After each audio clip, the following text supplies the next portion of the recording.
صباح الإسكندرية الساحر يبدأ هنا حكاية فندق جميل، حكاية فندق 26 يوليو. مش بس فندق، وكمان في عمارات سكنية للإيجار على نفس المستوى اللي انتوا شايفينه، حيث الأناقة تلتقي مع الراحة على كورنيش وسط منطقة متميزة، منطقة سان ستيفانو.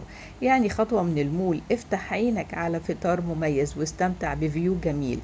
مش بس كده، كمان قريب من كل الخدمات. افطر فطار مميز بسعر مميز حتى لو انت من خارج الفندق. تقدر تيجي وتحجز الفندق عادي جدا من الريسبشن وتدفع المينيمم 150 جنيه. مش بس كده، كمان هتستمتع بفيو مميز جدا وانت بتفطر من الساعة 7 للساعة 11، وتغير جو جدا وتحس ان انت بقيت في حتة تانية خالص.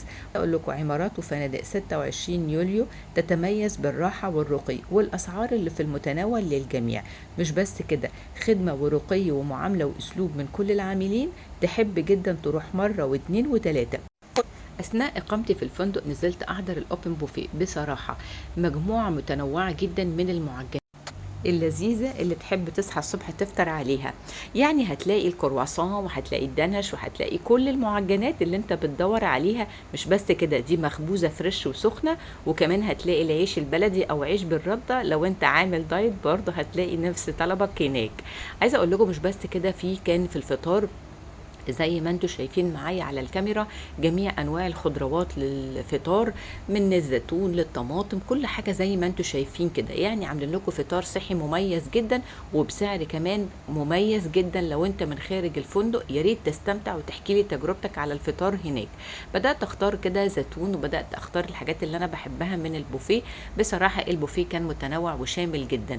يعني كمان لقيت هناك البيض والجبن، ولقيت كمان البطاطس البوريه، وكانت كل حاجة معمولة وطازة وفريش جدا.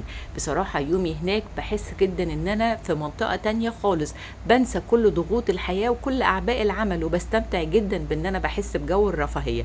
هنا بقى بدأت اخد الفلافل المصرية بتاعتنا اللي مفيش زيها وما ينفعش ما نفطرهاش، بس بصراحة معمولة بنكهة مصرية جميلة جدا. الفول بقى كان حدث ولا حرج، حاجة كده بالتوابل بتاعتنا والثوم والريحة بقى ما اقولكش. عايزه اقول لكم بعد كده بدات يا صحابي انزل بقى على السوسيس وبدات البطاطس البوري. يعني بصراحه كان الفرايتي كتير والتنوع ممتاز جدا. حكايه جميله تحكيها في جو 26 يوليو وهتتبسطوا جدا وتقضوا وقت جميل. مش بس كده، سعر وجودة وخدمة والتلاتة مميزين. لوكيشن مع المول تحفة جدا. هنا كانت البطاطا اللذيذة، بس أنا كنت مستكفية بالحاجات اللي أخدتها.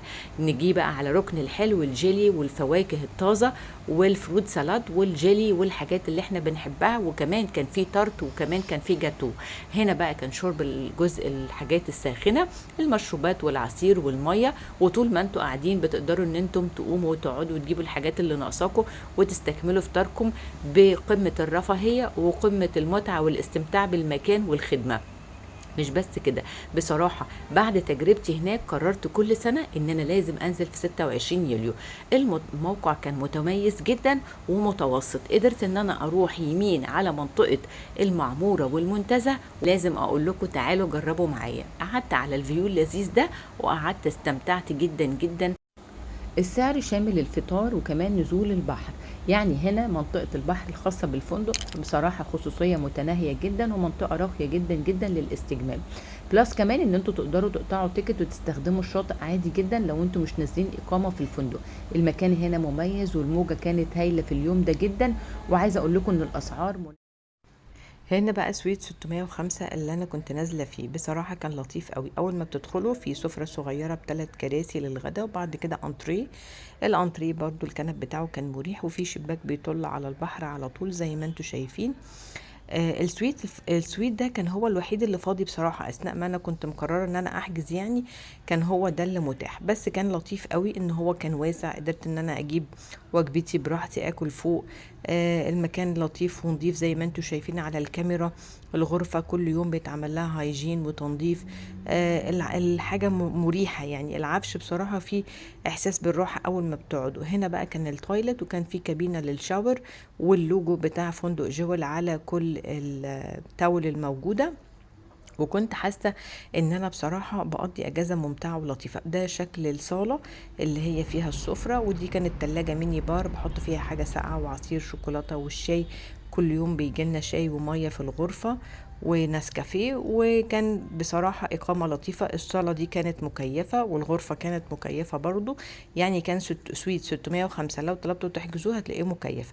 الفيو بقى كان يجنن بصراحة، كنت بحب جدا أقعد في البلكونة فترة وأشوف اسكندرية كلها من فوق بقى، والفيو الجميل ده.